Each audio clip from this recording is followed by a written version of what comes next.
Liminal spaces confuse me, to put it bluntly. I mean, they're the most unique things ever. These images are set in dark, deserted areas, something out of a horror movie. I mean, these images should make my skin crawl, my teeth sweat, my eyes sweat, my ankles sweat, and yet they make me feel happy. And I'm not alone. Millions of people have watched these liminal videos and are strangely comforted by them. And today, we're going to be taking a deep dive into why.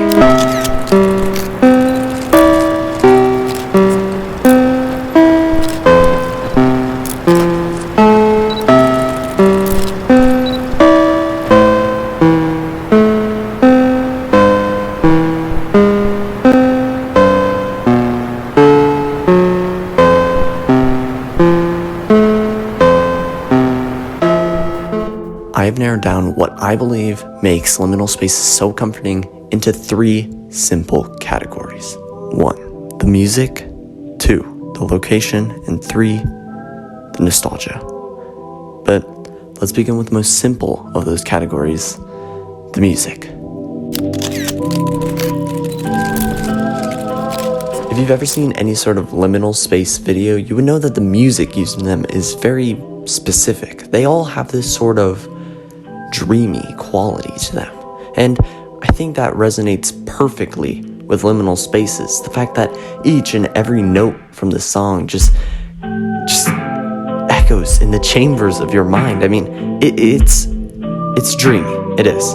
And I think if there's any word I would use to describe liminal spaces, it would be dreamy. I mean, one of the very first popular liminal spaces was the Backrooms, a place built off the fact that it was beyond reality. And other than that, all these songs have a very key part that comes into play with one of my later points. So with that, let's move on to my second point, the location.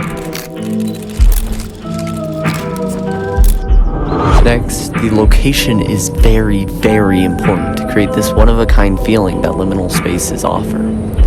You'll often see liminal space pictures being taken in a hallway of some kind. This is in fact why these photos are considered liminal spaces.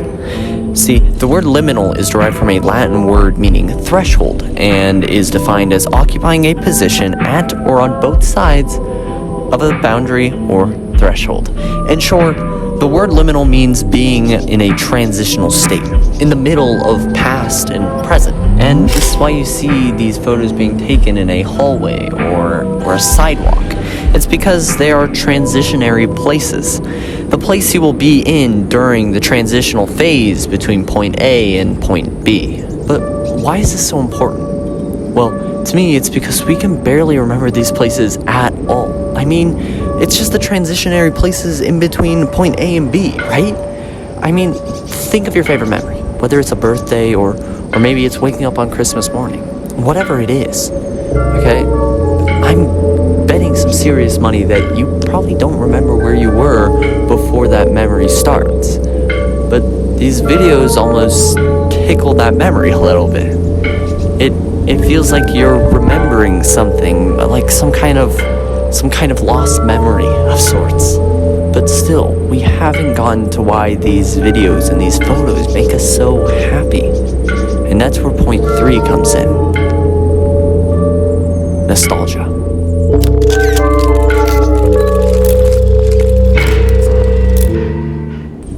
The biggest reason these photos connect with us, in my opinion, of course, is because they remind us of a time long ago, a time when everything was simpler, when we were younger.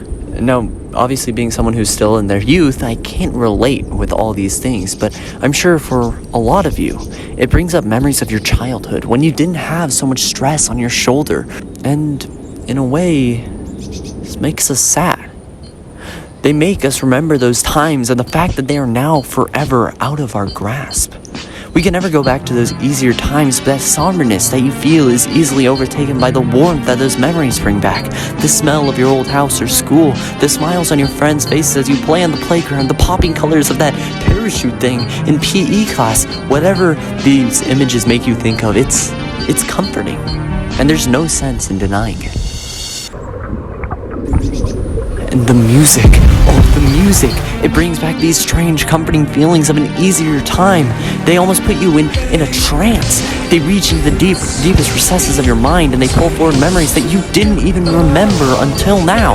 And boy, does that put a smile on your face. You didn't remember that person, but yes, you remember all the good times you had with them, but then those times can't come back. You can't ever return, and maybe that's fine. Maybe we should be okay with moving on. After all, at least you had lived those memories, because those are the ones that built you to who you are. And I think that's what makes liminal spaces so strangely comforting.